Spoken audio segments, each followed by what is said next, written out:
Shefsky here. Welcome to Fantasy House. Every week, a different special guest takes us on an imaginary adventure through their fantasy house. I love it because it's adults getting imaginative, taking that reading rainbow spirit, that Mr. Rogers make-believe spirit, and kind of combining it with our adult habitatual needs. Every beaver needs a dam. Every human being. We need houses. We need places to live, and we need it in our imagination too. So we take that HGTV feeling that we get, and then we kind of add a little bit of that Rick and Morty Adventure Time weirdness, cartoony creativity to it.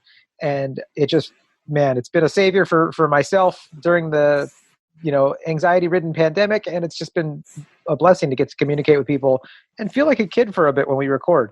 So I hope you're excited to listen to the world's only NSFW real estate podcast. Every episode is brought to you by me, Jon Shefsky. I'm your local Southern California real estate agent. Even if you're not thinking about doing real estate right now, I'm the guy that you should tell your cousin when your cousin's like, "Hey, Marcy and I are thinking about selling our house and moving to Fontana so we could get a bigger yard." And you go, oh, you got to call my buddy Shefsky. He'll take care of that. But we're not going to do it now because there's a pandemic. We'll just call him now, and you guys can talk about, the post-pandemic market, what you guys are going to do. Come up with a plan. Did you like that little act out I did, guys? That was me saying, hey, if you want to talk real estate, buying, selling, or multifamily apartment investing, any of the fun stuff, hit me up. It's free. It doesn't cost you a penny. We'll chat. Buyer's consultations, been doing them a bunch. They've actually been really fun during the pandemic because I'm a hugger. I want to hug people and be at lunch with them and be like, "What's up, buddy?" and just be around them, but you can't. So we do it on Zoom, and it's really fun. So hit me up. Go to my Instagram, JONSHEFSKY. Why not? Just do that. Or you could go to fantasyhousepodcast@gmail.com. This episode, I'm pretty excited because my buddy Stuart Thompson's here, and he's got an album coming out on the 24th called Dandyman. You're thinking, oh, dude, my toilet's been leaking. I got to call a handyman. Fuck that. Smoke a bowl, sit down on your couch, and listen to Dandyman. It's going to be hilarious. This is his first album. So this is like it's an exciting time to support a comedian, support a local artist. And he's a great dude. So this is going to be a good time. And now, in the words of the great Angelo Bowers, let us do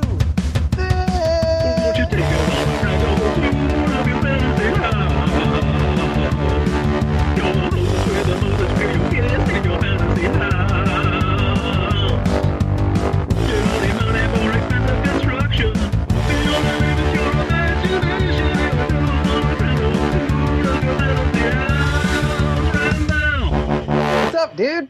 Hey, John, I missed you, man. Dude, I missed you too. We should do this so we could go on some bike rides together again.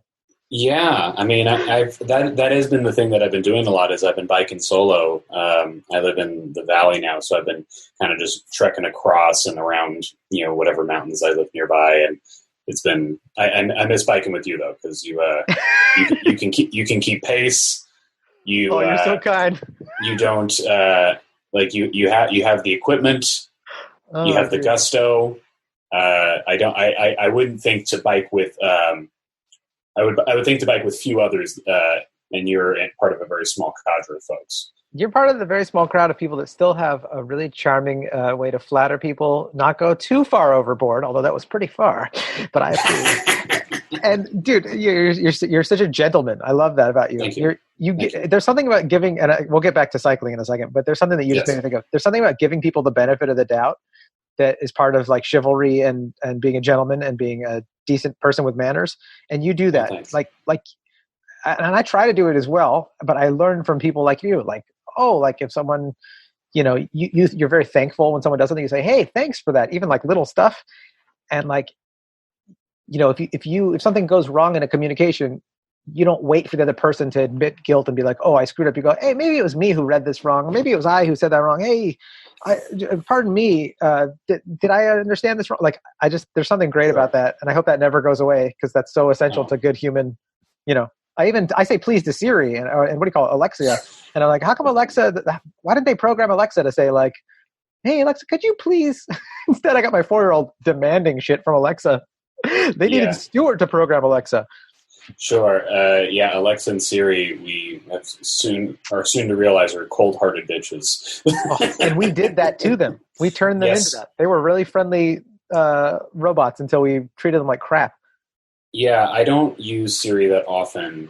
I don't have an Alexa in where I live, but I do. I do notice that when I am in a place where people have those things or use them frequently, they treat those robots, those AI features, like they're like women they keep in a cage. That's super Just creepy. like it's this weird form of like, I don't want to. I hesitate to call it modern slavery because like it's not a sentient being, but Yet. it does feel like everyone gets to be their own little like Lord Fauntleroy kind of like, ooh, Alexa, fetch me that song whose name I can't remember. Yeah, it's a little creepy, and it's not cool. I'm glad if it's an outlet where like, okay, if there's anything I'm going to be poorly mannered towards, then I'll be it to Alexa or Siri. But if people start carrying that over to their interactions with real people, then they're screwed. Well, that's the thing that I worry about. I don't worry about you and me who grew up without that and now are learning about it and having a perspective on it from before and after Alexa. But like my 4-year-old, which by the way, this is annoying that he does this anyways. We'll be eating dinner listening to Bob Seger or Willie Nelson, and he'll say, Alexa, play Blippi, play Frozen songs, which I love Frozen. Play Frozen songs in the middle of me getting down on some Seger, some Metallica or something like that. And sure. And I'm just like, he just interrupted. So that's the worst part, or the bad part. But the worst part is that like, he's demanding Alexa as if she's some sort of indentured slave.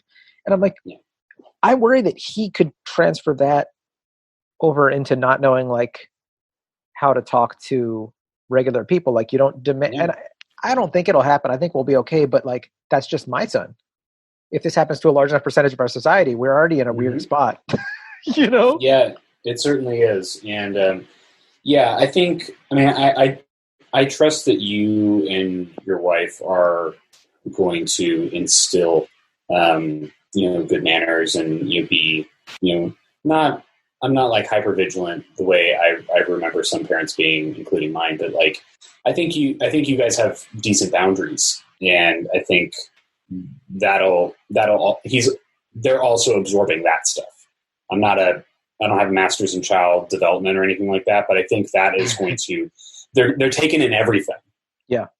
Including the Blippi stuff, including, dad time, including mom time, including friend time, TV time, all that stuff. It all gets soaked up, and you don't really know what percentage it all ends up being, like what the different slices what it of the all pie adds up to be. Yeah. You don't know what proportions it's going to be. And that, in which case that just determines how much they eventually pay for therapy later. But there's, but like you hope that it's more the good stuff and less the stuff that's annoying or irritating. At first I thought you said that your kid was like listening to Bob Seger all the time. And I was like, wow. What a weird 4-year-old.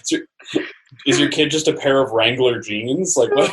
That's hilarious. That's a good riff. Oh, you're a pro riffer. That's professional riffing. That's so funny. Yeah, dude. He's just like, Daddy, night moves. Turn the page. Turn the page, Daddy. Come on, turn the page. Every morning it's turn the page. I'm not smoking. I walk out, my son's smoking a cigarette. Yeah. I got the Marlboro Kid for a son. No, dude. He does enjoy good music, and I'll play like Queens of the Stone Age. We do these drive around things where we'll preview properties together, and it's a fun thing I started with the pandemic. He's just sitting in the car with him, and I get to spend extra time with him. But he likes it when I put on I'll put on some Queens of the Stone Age or something like that, some Elton John or something that's got like a good, some actual soul to it, and it's just like it's exciting to be like, are you gonna like cool music? Oh, cool. And he will, but it will be mostly stuff that's cool to him and not cool to you. Yeah, that I don't understand. I'm like, this is. Or it will be cool for it. It'll be the same for a time, and then he'll turn 12 or 13 or 14, and it will dramatically shift. Like I remember listening to this. My parents played a lot of like oldies, and they played. I mean, maybe not oldies in reality, but I remember it was a lot of very like a specific time of music. It was like the Cars in Boston, and my dad played a lot of rockabilly in the car. Still plays a lot of rockabilly. It's the only thing he really likes, and he is not one of those guys who looks like you'd see him at a hot rod show. my dad looks like a regular ass Oh yeah, dude, but he just loves rockabilly. And that's so funny. I'm more tolerant of it now, but there was a time where I'm like, all of these songs are the same song reprinted a trillion times. You know, how many times do I need to hear "She's a really rockin' gal"?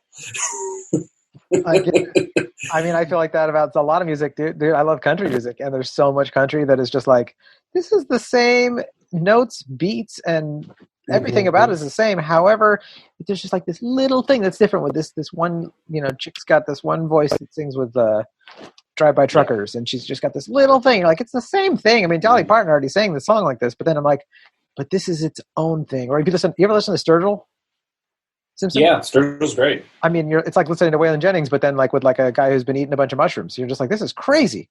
Yeah. And I can't stop listening. That live, when they were on Saturday Night Live, I think that's the best, and I loved SNL for a long time. That's probably one of the best second songs. That's because they always do one that's like right before Weekend Update, and then they always do one later in the show that most people don't watch because they fall asleep. Yeah. And the second song is usually like a throwaway or something like the artist really wanted to do. That's like it's a real vanity thing, and it's like, ugh, I don't want to watch any of this. Yeah. But with Sturgill, they treated it like they were playing a regular show. Yeah. And they tore the house down. And Sturgill, at the end, he just takes his guitar and just he throws it to the ground. So rad. and I'm watching it on like YouTube, and I'm just like, yeah! Oh, same here.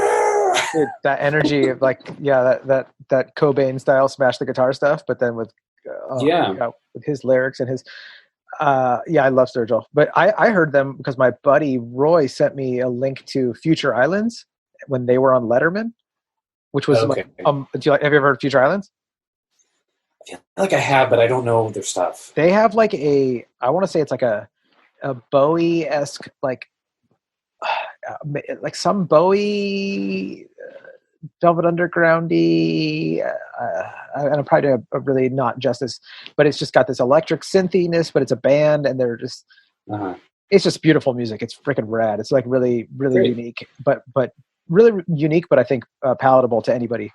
And so anyways, my buddy Roy sent me the link. It's like, check these guys out. This is a few years ago, and I was like super stoked on it. And then YouTube, with their genius way that they go like, oh, you like that? Here's the next thing from David Letterman's live thing. And then Sturgill came up. I think that's how I discovered it, because it was around the same day, same hours. And long story short, man, I was blown away by both of them. They both have become like bands that I just like listen to all the time and love. And Sturgill's just been like nuts because he's grown, and he made a recent album that was super weird and kind of dark and apocalyptic, way before the pandemic, just like dark and scary. And I was just like, man, it was so good. And I don't know, when you see an artist that like is like got soul, especially with how much stuff feels like it doesn't have soul or whatever else, and you're just like, certainly, oh, they're still making music for me, and I'm almost 40 and they're still making music for me. Like, it's just it gives me hope. Anyways, I could rant about that's great. Talk shows are a great way to learn about songs. I learned about a lot of music from watching Conan.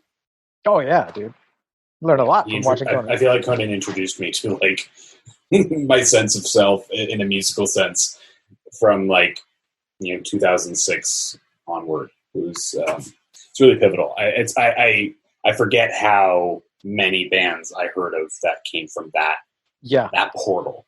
So I'm glad you were able the Conan portal. Yeah, very in the year 2000, a portal in the Conan portal. What have you been listening to mostly nowadays? What have I been listening to? I do listen to a fair number of podcasts. I am really into Portugal the Man. Okay, and I need to. I don't know if you've heard them. They never forget when you hear the name of that band. Yes, it's Portugal period the Man. Yeah, it's such a rap. And no period after man, but they. I got to see them live in August of, I want to say 2018 at the Shrine in LA. And it was such a fantastic show. I managed to get to watch them from like the side of the stage because a friend of mine knows them. And I don't know exactly how Show I found off. them. He's in the industry, folks. He works in entertainment. I know a thing or two about a certain person or two, and I can hold that against them. So leverage my way backstage. But it was one of those things where I don't know how I came to like that band, but I love them. And I've been listening to them a lot. I have been listening to a lot of non-lyrical stuff, like stuff without lyrics. There's a lot of like sit-down bands that I like. Did you ever see that Bill Murray movie, Broken Flowers? I have not seen it. My brother has seen it. I don't know why I even mentioned that like that. Like he's going to be, come in here and tell us how you see it. And he's here right now. Yeah, that's right. Ted. And then Bill Murray comes in and does his little thing over my ass. Guess who? I'm like, whoa, this is the best podcast ever. Yeah, we finally get the no one will ever believe you moment. Yeah. No, I haven't seen Broken Flowers, but is this who did the...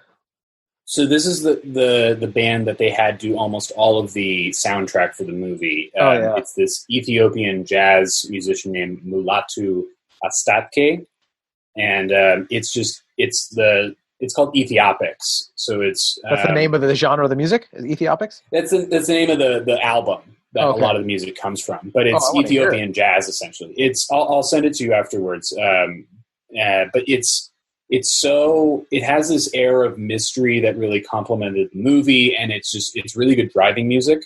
Yeah. The Menahan Street Band is another one that is really good driving music that, doesn't, there's no lyrics. I get caught up in lyrics sometimes. I want to hear all of them.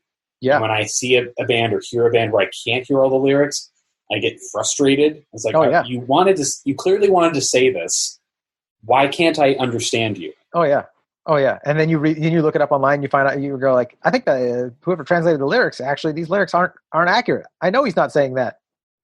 Yeah, I mean, I've had situations. Yeah, I've had situations where I thought I was hearing the lyrics right, and then I was singing along, and people are like, "No, it's not that at all." The best example is that Lady Gaga song "Paparazzi," where she's saying "Papa Paparazzi." Yeah, I thought she was saying "Baba Black Sheep." Oh yeah, lie. I've made even bigger lyrical like, oh, that's not what. Oh my god. Okay, I've just so many. I mean, one's even as I got older that like friends in a car were like, "Geez."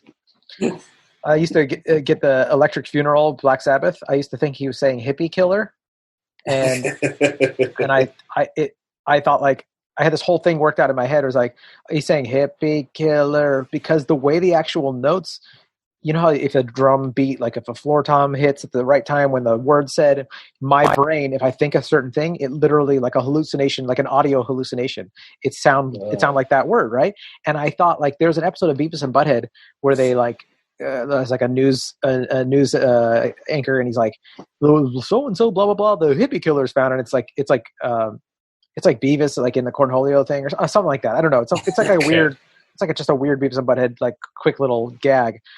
But I was like, oh, that must be where Beavis and Butthead got the joke for the, hippie killer and blah, blah, blah. And then like thinking that for 20 years. And then like, it becomes part of your 20, 25 system. years old. Yeah. Driving with my buddy Pat. And I'm like, hippie killer. And he's like, why are you saying hippie killer? It's like, he's not saying hippie killer. He's saying electric. And like, you listen to it. And now that I know that's what he's saying, I'm sitting there like, he's saying electric funeral, electric. And I'm like, oh my God, like what the hell? So, I mean, yeah, lyrics can be trippy. Yeah, man. I wanted to talk more about cycling. Is there any cycling stuff inside your fantasy house? Absolutely. In my fantasy house. Let's go to the fantasy house then instead of me. Okay, yeah. No, yeah, I know we've enjoyed our tangents heartily. My fantasy house is definitely going to be accommodating to the cyclist. There's going to be a room dedicated to, there's going to be bikes sort of hanging on the walls. There's, and just sort of, it's almost like a biking garage. I don't envision my fantasy house having a real need for cars, because if it is my fantasy, then the world is such that we don't really need cars. Oh yeah. But we still have ways to ride around though. We just ride our bikes on the freeway. Oh yeah. I mean, like we don't have a need for cars. Maybe there's a self-driving Tesla that can take me to the airport if I really need to go. Yeah. But I mean, my fantasy house is going to be, most of the travel through the house is going to be through pneumatic tubes, like in Futurama. Yeah. So so if I need, I envision a fair amount of it being above ground, certain entrances for guests and, sometimes myself, looks kind of like a container home kind of thing. There's some sustainability that I like to keep in mind. And for the sake of just keeping things cool as the planet heats up, even in my fantasy, I don't think I can stop global warming. That's so depressing. Even in my fantasy, global warming is still a number one threat. If there's anything I am with my fantasies, it is reasonable. And there's a track on my album where I talk about a fantasy of mine as like who I wanted to meet and spend time with. And I had to make that reasonable, and people can listen to it for that. So a fair amount of the house and a lot of the living space is going to be underground. So it's not quite mole people kind of situation, but I do think that, there's a better chance of keeping things insulated for heating and cooling if we use a geothermal kind of setup. Yeah. And having it underground will just make it a little bit easier to access. Oh, I love it, dude. This is like a smart, eco-friendly Earthship kind of situation. Yeah, and I've spent so much time in apartments that faced the south or the west, where my bedroom just gets throttled by the LA sun. Yeah. And I'm so tired of like not being able to enjoy my bedroom for as much as I want. That's so important that you even recognize that. It's something that I tell first-time homebuyers too, is like, hey, like when I was looking for my house, like one of the things that I loved about my house was like, hey, it's facing north. Like the sun's going to hit from the side and go over, and it's never going to be blasting through the front window or the back window. And that's so important. Yeah. My mom's in lending, so she speaks bank and she speaks real estate, and she talks about this stuff all the time. Yeah, it's so great. Okay, so yeah. And I'm at my parents' house right now, doing some stuff with my family. And this house is very much like a fantasy house for my parents, more specifically my mom. Yeah. But there are some things that my dad really loves about it. And they took the shell of it and they really made it their own. They like white walls, they like blue china, they love that stuff. Yeah. For me, this feels a little bit like a Cameron Fry house, where it's like it's very cold and it's very quiet, and you're not allowed to touch anything. It's not your fantasy house. This is about their fantasy house. But I do take inspiration from them. They really thought about these things. Yeah. And I've put a lot of thought into it. And I've been watching a lot of Tiny House Nation lately. So I really love the tiny house aspect. I think there is something great about a house that can be kind of dipped down anywhere. You can put it on a trailer and just take it somewhere. Oh yeah. And I think this fantasy house would have that, but there is this sort of home base element where when I am in this one location, the base location, it connects to this underground living through the pneumatic tubes. Just kind of like, like docking at the International Space Station. It just kind of sets up. All right, we're in, let's say I'm in Denver. That's where I decided it needs to be. I do love Denver. Yeah. Or in a place like Portland where it's like, it's cool. I think if I didn't do comedy, I would not live in LA because it is so hot, and I'm a cold-blooded motherfucker. Oh, I know. Yeah, you and me, we both have that English pudding skin. Yeah, you can't. We're not made for the sun. I love it, but I'm not made for it. Yeah, I just sunburnt myself the other day, and it's fucking blows. Yeah, dude. It just crisps up like chicken skin in the fryer. Yeah, I just and I don't olive as much as I want to. Yeah, me neither. when I burn. So it would be in a place like Portland or the Presidio in San Francisco or in Denver. I envision it being somewhere there, and it would connect to these pneumatic tubes where the real like solitude living space is, where the bedrooms are, where a living room that's made entirely of sectionals would be. I'm a big guy. I know you're relatively tall yourself. Are you? What are you, 6 like feet? 5'10". You're taller than me. Yeah, I'm like 5'10". Okay, so I'm 6'2", and I'm mostly leg. My hips end right where my nipples start. Yeah. So you pull your pants down for a blowjob, and it's just like right in between your nipples. Yeah, it's like, man, are you an Audi? What's going on here? No, that's my dick. It's really high. I wear size 29, inseam 63. Yeah, yeah, dude. It's not far off, honestly. Speaking of bikes and weird bodies, when I've been fit on my bikes, and listeners, if you don't know what this is, like people that avidly ride bikes, avid bike riders, we get what's called a fitting.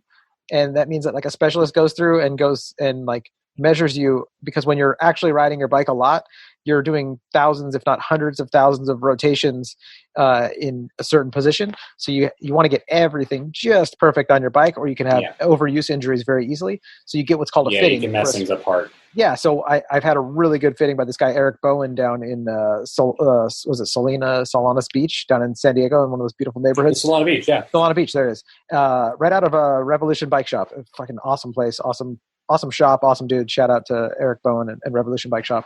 But dude, I remember the first time, like he was the first real fitting that I had, and he like went through it, and I remember him being like looking at all of his notes and being like, so you got kind of a weird body, and he's and I'm like, yeah, I know. And he's like, you have the legs of a really tall person, about 6'3", but your torso is that of someone about the same height that you are. So, and he's like, and I've never forgotten that, because I've always told people, I was like, I got a weird body, I always get injured, stuff's always weird, even on normal things that everybody else says is fine. Weird for me. Oh, really? And so I can relate to you with being like, oh, you got like longer legs for how short you are. And yeah. So yeah, that was a long way for me to go to explain things, but that's how I explain stuff. Yeah, I'm definitely I have very little torso to speak of.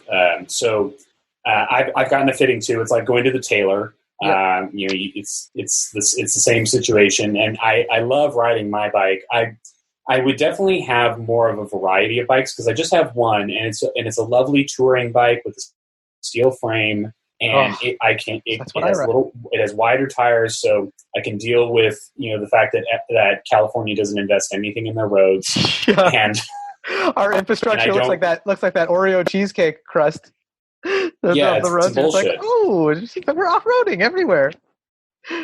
Yeah, and I've had to do that when I was living near Koreatown, and now that I live in Burbank, I have to deal with these roads. It's a little bit better in the valley, but it's not. You have some good bike lanes too in the valley. So, yeah, there are more bike lanes for sure. I can ride clear across to Winnetka and Canoga Park. I can ride around to La Crescenta with pretty safely. Yep. So I definitely would have a modest. I don't want to have a wealth of gear, because I don't want any of this house to be about waste.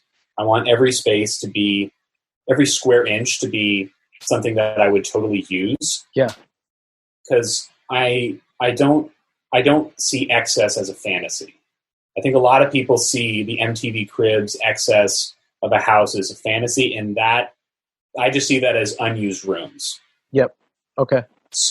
I don't need a room full of furniture that's going to be covered in plastic because we don't want to mess up the fabric. I want stuff that I can beat the fuck out of and enjoy. Just so you know, Stuart, I don't think we've had a single episode of Fantasy House where anyone's been like, I want a room like my grandmother's house in New York, just covered in plastic. My dad. Those houses. I'm sure you've showed people those houses. Oh, dude, for sure. They're dwindling. They're not around so much anymore. But I remember my dad's grandma, who was we called her Bubby in New York. So when I was a really little kid, she was only alive for a little bit when I was a little kid. And I remember going to visit her, and like, it's hot New York sun, you're boiling hot, and you get inside this like smelly apartment, and like this couch has got like, it's like this, like, looks like a Victorian like couch or whatever. Yeah. Your parents would probably like it. I'm sure they would. Like gold flower pattern, weird stuff on it. And then it's like, it's all plastic and weird and gross. But anyways, I dizzle grizzle. Go on. Sorry, I got excited. But I want to be able to use every square inch of that house. This is my fantasy. So like I love that. There would be a room dedicated to 2 or 3 sectionals. It would basically cover like all the wall space, so that anyone that wanted to gather had a place to sit and stretch out. Certain parts of it would have the ottoman feature. I see it as kind of like that sort of that harem style where it's just like everything's kind of like low to the ground. It's a real fantasy house. Yeah. There's no human trafficking here. But it would be, it's that style of couch where it's like low and easy to move around on, but you can really stretch out. Yep. That's great. And, and it wouldn't, as much as I would like it to be like a leather kind of couch, it would have to be like really soft, more like a suede or like a nubuck, something that's really comfortable something you can really sink into. Every cushion is going to be memory foam. Because I got a memory foam mattress topper like a year and a half ago, and it's the best $90 I've ever spent in my life. Oh, that's great. I have one on my bed as well. I love it. Yeah, it's amazing what 3 inches of thickness can do for my general comfort. That used to be my Instagram handle. Yeah. 3 inches of thickness right thick. here, baby. You were thick with 3 C's. That's right. Is there a kitchen in this fantasy house? Yes, there is a kitchen. I like deep sinks. That sort of, I don't know if they call it like a barnyard sink or something like that. Like a farm sink. A farm sink, yeah. I do like a deep sink. I hate it when water splashes out onto the countertop, which it does in most of the places I've lived. I would like, it would have certain amenities like dishwasher.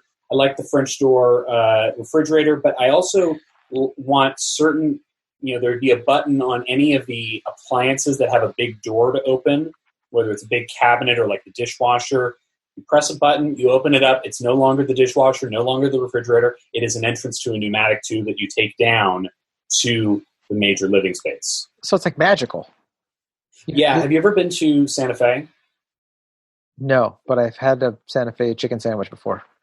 Okay. It's very similar. It is a lot of hype, and it's just okay. That's fucked up. Listeners in Santa Fe, we meant no harm. We were only riffing. Hashtag right to riff. I'm kidding. Santa Fe's dope. I really enjoyed being there for the day that I was there. But I went to this place called Meow Wolf. Now, it sounds like I just made that shit up. It's called Meow Wolf. It sounds like a Korean cafe of some sort. Okay. It is. I wish it was. It is a museum it's like an interactive museum for children and adults, kind of like the Exploratorium in San Francisco. Oh yeah, or my kids and I love that stuff. Yes, so it's what is great about it is it's a bunch of really interesting artistic exhibits contributed by local artists, and it all surrounds this big house. There's this house structure inside the museum, and you go inside it. And there is a little bit of a murder mystery aspect, and you can pick up things in the house and put them back and put them in other places. They'll reset it, the docents at the museum. And you can solve this mystery if you want to be there all day. If you don't want to solve the murder mystery, that's fine. You can explore parts of the house, and you can open things like the refrigerator, and it is, in fact, a tunnel to go to another part of the museum. I love it. So sometimes you could be in the kitchen, and someone will just open up the refrigerator and hop out.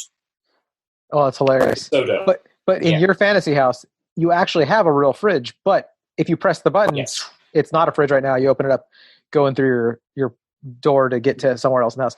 Tons of fun. Very creative way to have like kind of a portal-y kind of aspect to it without having a portal, which is great. I think one of the reasons I like doing comedy is because I have this ability to get away. I'm not trapped in one location most of the time. I can go on the road, assuming that, we're all reasonably healthy, and I can go to other places, other venues. I'm not really, I do work at home, planning stuff and organizing stuff and taking care of other business, but I like that I can go somewhere else to do other business. Yeah. And it's not one set office. Kind of refreshing, right? I'm the same way. I cannot stand the same. It's like bad for your senses, for your smell, for your sight, the sounds. Like if it's just the same stuff over and over again, it's like we were not meant to just be living like that. Yeah, it dulls the senses. It really does. So if I can allow my house to reflect that and offer a change of scenery with the press of a button, it's like let me get some soft cheeses, and some charcuterie out of the fridge. Then I close it, press the button again. Now I can, take a slide down into the sectional room or to the bike room to burn off said cheeses that I've consumed. So if we were doing your episode of Fantasy House and you were giving me a tour, that's what we'd be eating is a charcuterie tray right now? Because I have no problem with that. It would be most of the fridge would be taken up by varying degrees of stinky brie and cured meats. Stinky Brie, I knew her in elementary school. Her parents couldn't afford a bath. Stinky Brie. Oh, Brianna. Yeah, I love a brie that fucks up a room. Just through odor alone. Is there other kinds of cheese for those of us that don't need brie? Someone that wants, actually, there is a brie that I like. It's like a triple cream brie. Yeah, very soft. Doesn't have a very like ammonia smell to it, but it's brie. I'm pretty sure it's triple cream. There's a lot of different businesses that do varying degrees of creaminess, and I do appreciate those. I need them. I'm like, you want me to have brie? Just make sure it's super creamy and nothing like brie. I'll take it. That's this 2020 for you. Yeah. Ask and you shall receive. Oh God. I love a Gouda. That's a nice hard cheese. But I don't like cheese that is unremarkable. I love cheese that has distinct character. Even something like Wensleydale, if you're a Wallace and Gromit fan. I don't know that one. Wensleydale is a creamy cheese, and the cheese itself is pretty mild, but it is usually covered in a thin layer of dried cranberries. Oh, okay. That reminds me of like eating. So I've had that. They put the cranberries on. They'll put that on goat cheese. Yeah. And for holidays, is that something that comes out in the holidays a lot? I feel like my mother-in-law buys that. I don't know if it is how seasonal it is, but it's such a fancy boy name, Wensleydale. It is fun to hear it from like a Wallace and Gromit perspective, because he's just not even Wensleydale. Oh God, I love that voice. that back of the throat British voice. Yeah, garbage, rubbish. You see. I want that one. Well, I like it. Little Britain. I want that one. You sure? There'd be a lot of cheese, a lot of cured meats, a lot of avocado. Oh God, you got all the good fats. Yes, you can keep it. I am. Yeah, that's that is my Instagram handle, the good fat. The good fat. Yeah. That really good fat stuff, dude. Give me some good fats, some good cheese, avocado, some cornichons, maybe some walnuts and some pecans, and sure. Throw it in my mouth, squish it out. You know what I've been addicted to lately? On the side note, is those wisps, the cheese wisps. Oh yeah, they're like crackers, but they're made out of cheese. Out of cheese, and I just throw those in my mouth with some like smoked almonds or some pecans or a combo of those, and it's great snack. Fire, dog, so good. So speaking of food, the above ground part I need to make sure is really clear. It's a container home that kind of is built in a very geometric shape. I imagine it looking something like rather unassuming. That it's meant for function and is meant to be insulating and offer a kind of unassuming picture, so that people. I like having guests, but I like having guests of my choosing. I don't like these McMansions that are drawing people in and unwanted visitors. I value my privacy. Totally. So this is meant to, it feels almost like when I would read Batman, I'd read about the Batcave. I want like less Wayne Manor, more Batcave. Okay. Yeah, I get that. And I feel like that's that's a common want. Is like, I don't need to draw attention. I just want, people should walk by. I like having 4 to 6 containers that kind of come around in a rectangular or hexagonal pattern, and it surrounds a courtyard where I grow a lot of food, so I don't have to go to the grocery store very much. What would you pick right now if we were walking through your food garden? If you're like showing me around and giving me the tour, and like, here, try one of these. Yeah, well, we're in the thick of summertime, so I imagine peaches and plums will be growing and in bloom at this time. My aunt and uncle have their own garden, and they grow a lot of stuff. So I imagine some peppers would be growing at this time, and it would be seasonal. Again, it's about sustainability, and I'd rather, it's like, nature's telling us what it's putting out on the menu. So why not, why fight that? But there would definitely be an avocado tree. There would definitely be a lemon tree. My girlfriend loves citrus. I like, what better way to like give a daily gift to her than to, provide some citrus. Ideally this lemon tree would also grow limes, because, she's a citrusy lady till the end. But gotta have that. I would also, what's that? You gotta have that. You gotta have some citrus, because then you can take shots. You can make lemonade. You can do anything you need there. Flavor all your meats. Certainly. So. Yeah, garnishes everything. But I think downstairs in the basement or in the through the pneumatic tubes, there would also be a small room dedicated to the hydroponics, to growing weed that would be specifically made into edibles. I don't like smoking weed, but I do love edibles. And if I have the ability to curate my own, with the strengths that I care about, then that would be fantastic. Okay, so let's wrap up this episode with you giving me an edible that you made. What would it be? What kind of herb would it be? And what would the edible form be in? And make it light for me, because I can't handle large amounts of these drugs. Sure, we'll keep it emphasized more on it would be a THC CBD ratio that's more in the range of like 10-15% THC and more along the lines of like 40 to 50% CBD. Oh, that's great. Yeah. Okay. Yeah. What would it be in? What form? It would be in the form of a gummy. I'd basically give you like a little tin of looks like multivitamin gummies. Yeah. Yeah. Homemade gummies. Oh, great. Yeah. So you can throw it in your car, just as like, right next to your Altoids. It's oh, it's great. But I'm eating them with you on the show. This is like, as the credits rolling, they're going to show us. Oh yes. They'll show us footage of us chilling with it. 2 hours later with me being really. Yeah, we'll throw in a couple gummies into our gullets, and we'll get some stretcher going, and we'll get on the stationary bike, and we'll in the bike room. Sounds freaking awesome. And we'll let the projector come down, and we'll have our virtual track going for us. And, fun! And we can ride through Switzerland together. Is that underground? Yes, this is in the bike room, and the sectionals and the hydroponics are in the underground room. Some basic stuff like the kitchen and certain guest rooms might be upstairs, but the bedroom and all the other stuff is going to be like what you'd imagine of a container home on that upstairs, of just a standard container home. Mm-hmm. It's up there. But when we're doing anything extra, like that's great. I could just see the credits rolling from our episode of you and me stoned on these on Peloton bikes, racing digitally or whatever. Yeah, we can do our own Tour de France. Oh, that's great. Tour de France. That's what I always want to be on. Tour de France. That's the life. Just apply the Willie Nelson theory to everything. You know how he made albums with everybody, made music with everyone? Just that's all I want to do, is just make stuff with other people that I love and just be creative with all my friends. Thank you for having me. I appreciate that. Dude. Oh, thank you for coming by. Dude, that was awesome. # blessed guest. Oh, where can people... thanks, man. Where do you want people to find your album? What's your favorite? What's the best place for them to find Dandy Man? So when does this drop? I will put it out before. Dandy Man comes out on the 24th? Yes.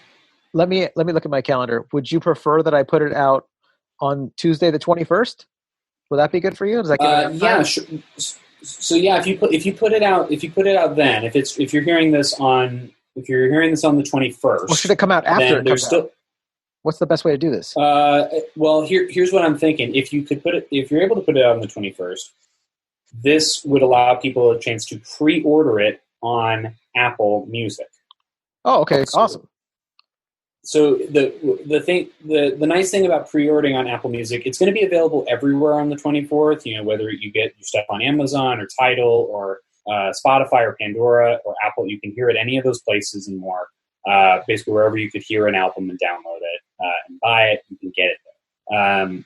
I'm still working on Sirius, but the pre-ordering thing with Apple just allows me an opportunity. If people do pre-order it, it allows me a chance to chart, and that could be a really nice opportunity to just get more eyes on it. And, that's great. Because if it is charting by the time it comes out, then that could be a nice opportunity for even more people to get to listen to it, because I'm really proud of this computer. That's awesome. Oh, man, well, anything I mean, anybody that's listening to this, if we could get you to pre-order it, I'll pre-order it. You guys pre-order it, and help Stuart get up on those charts. And by helping him, you get a comedy album, dude. What else could you want right now? Which is great. Yeah, dude. So cool. Yeah, it's 11 years of comedy in the making. I was grateful to get to record it right before we had to all shelter in place. It was not something I envisioned, putting out an album during a time when not a lot of stuff was being put out, but I'm grateful that people can have an opportunity to listen to something new. And it's recorded in San Francisco, and it's at a place called The Setup, and it sounds like you're in the room. So, awesome. This is maybe the next best thing to enjoying something live. Oh, that's awesome. Oh, I'm excited to hear it, man. And if they want to find it through like social media, because they use social media more, I'm at Stuart B. Thompson on Twitter and Instagram and TikTok. And it's my website is stuartthompsoncomedy.com. Awesome. You guys pick up Dandy Man from Stuart Thompson, pre-order it, and enjoy yourselves. Thanks for being here, guys. Stuart, thanks for doing this. Freaking awesome getting to riff with you. I'm imagining Jon, always a pleasure. Can't wait till we can ride bikes together again, dude. That's going me too. That's going on my list of stuff as soon as it's safe to go do stuff again. You and I are going on a ride.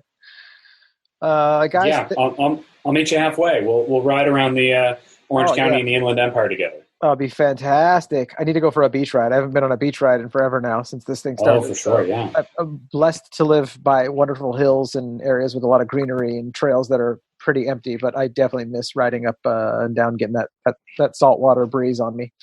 So we got to do that. Guys, thank you so much for tuning in. Please go pre-order Stuart's album on Apple Music and support him. Get it. He's a great dude, great comedian. It'll be worth your time doing that kind of thing. So get Dandy Man. And if you aren't subscribed, hit the subscribe button for Fantasy House. And, guys, this is the review world. Everybody's reviewing stuff. When someone checks out Fantasy House, they look at it to see like, hey, what do the reviews say? It means so much to me. It really means the world to me when people go and they actually write a thoughtful review for Fantasy House. So if you could just take a few seconds, hit the share button, subscribe, do all that stuff, but give us a review. Give us a thoughtful review. Be creative. It's a chance for you to be silly. You might say something silly. My buddy Roy left me a review, and it was really silly and ridiculous, and it made me laugh, and I know he had fun writing it. So be a comedy writer. Write a review. Be silly, have fun, be safe out there, guys. Keep up all the good stuff, and love you guys. Be silly, have fun.